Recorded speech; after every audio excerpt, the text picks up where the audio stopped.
Listen to this next interview with one of the most amazingly bright students, Nathaniel Diamond. Nathaniel, how are you? I'm doing great. Thanks for having me. I appreciate so much you coming on. If anyone I thought could be a good spokesperson for the benefit of learning Torah and the and what you've have been able to accomplish with your studies with Rabbi Yaakov Wolbe, I wanted you to be able to share that story. But if you wouldn't mind sort of backing up from the beginning and talking about how you came into contact with the Torch organization and what sort of led you to sort of a little bit of a background before then as well. Yeah, for sure. So I guess a good place to start is to talk a little bit about my Jewish background, sort of about the path I've been on, and then I guess along the road, I would say Torch Connected has been a huge part of that. So I grew up, and I would say I was very culturally proud to be Jewish. Had my bar mitzvah, went to Hebrew school, things like that. But it never was, I would say, something that was like central to my life, something really important. And I think that changed when I went to college.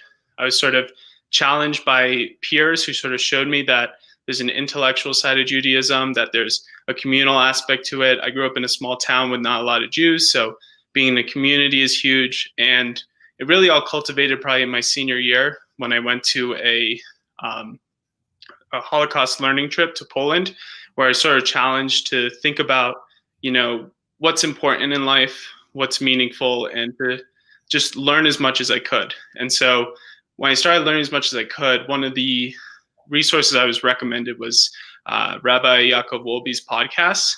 Okay. And I started listening and was absolutely enamored. I just thought it was such a modern, but also like true to Judaism take on so many different subjects, on learning the Parsha, on studying Pirkei Avos, on just learning halacha.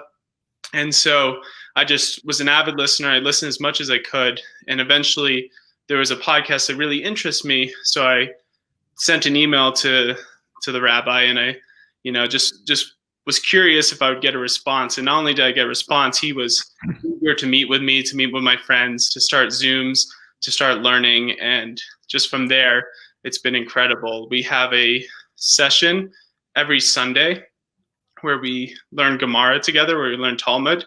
And that has just taken my appreciation and ownership over the text to a whole new level. So it's been really special experience.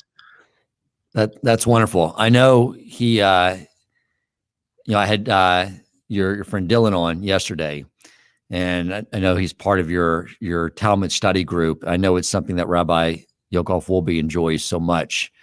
And I know from the time I spent with you guys on there that you have an inquisitive, intelligent mind, and you were thirsting for something that was more than just cultural Judaism, right? I think a lot of us find that where we like the culture, but we're looking for something more substantive, and so you're sort of I think like a lot of Jews that were looking for that. Do you have other interactions with Rabbi Wolbe outside the class when questions come up, maybe on the Gemara or other questions that come up just in life that you are able to interact with him about? Definitely.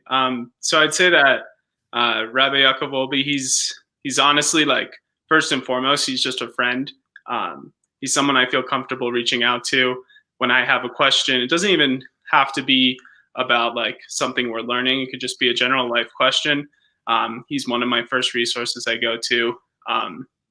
And, he's invited me over for Shabbat dinners when, things with COVID clear up, and just really taken me into his virtual community, and hopefully soon be able to spend time in his actual community in Houston. That would be amazing, because I'm in his community. Yeah.